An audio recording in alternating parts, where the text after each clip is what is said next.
Welcome to another edition of the KTTH Roundtable, where Bryan and I talk about issues around the literal round table.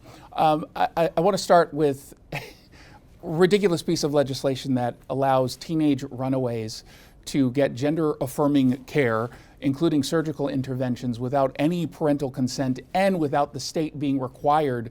In fact, they're banned from telling the parent where their kid is. There is so much. And kids from anywhere in the country because of a separate bill on top of that makes us a sanctuary state, I guess, for transgender youth care.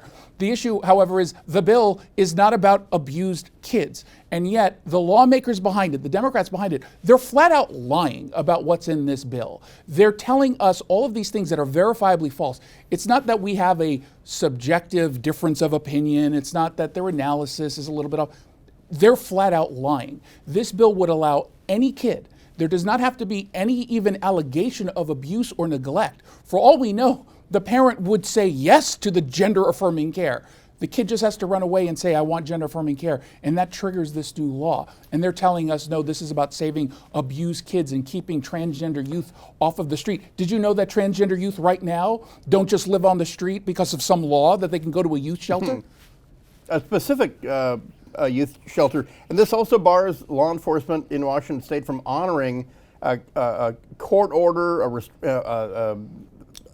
law from another state that would prevent a kid from getting this kind of surgical interventions. A custody order from Idaho, yeah, can't come here. It's and there's only one other state, and it's California, and so hopefully that becomes the attractant for that, because this, having hundreds of kids from around the country, coming here is not going to help the problem.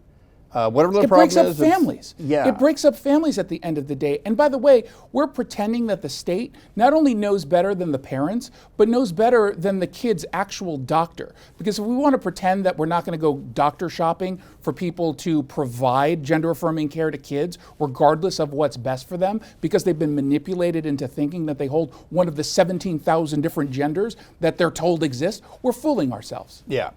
And the law, I think, goes into effect with immediate effect. Yeah, as soon as it gets signed. Yeah. Which will likely be this week. Well, I've got a little math problem for you. My punchline is always, at least we're not Portland. Here's a little math problem for you. What's the per homeless person cost if you fund a not-for-profit homeless outreach like Urban Alchemy in Portland? If you give them $50 million to house 150 people, what is that per person? And don't hit pause. It's $333,000. It's 333,333 and 33 cents, and a third of a penny. And that's just to qualify for the state money. So whenever we talk about the homeless industrial complex, that's what we're talking about. Things like Urban Alchemy that have 80 people on their board. They have a fleet of Suburbans and Ford Flexes and other alternative VVs and all that, and that's what you're paying for. That's what the government's paying for. They have job security. And that's really, when we talk about the homeless industrial complex, that's really what it's about.